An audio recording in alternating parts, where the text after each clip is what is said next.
बिस्मिल्लाहिर्रहमानिर्रहीम। अस्सलामुअलैकुम।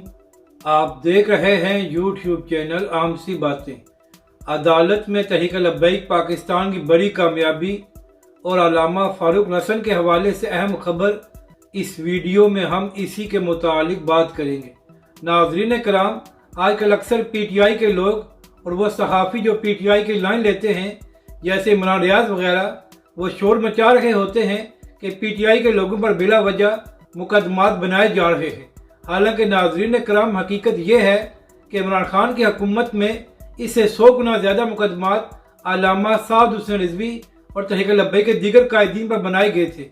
और नाज़रीन कराम, अहम बात यह है कि तहरीक लब्बैक और उसके कायदीन का कसूर ये था कि वो इमरान खान से मुतालबा कर रहे थे कि आपने जो मुआहदा किया है उस पर अमल किया जाए, तो उसके बदले में तहरीक लब्बैक के कायदीन पर मुकदमात बनाए जाते थे ताकि तहरीक लब्बैक के लोग खामोश हो जाएं।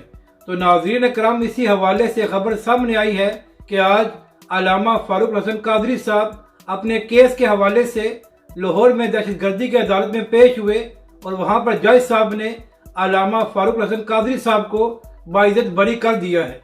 तो नाज़रीन कराम, इससे यह बात भी साबित होती है कि इमरान खान की हुकूमत में तहरीक लब्बैक के कायदीन पर जो मुकदमात बनाए गए थे वो सिर्फ सियासी इंतकाम लेने के लिए बनाए गए थे और अब तहरीक लब्बैक के कायदीन को इंसाफ मिलना शुरू हो गया है।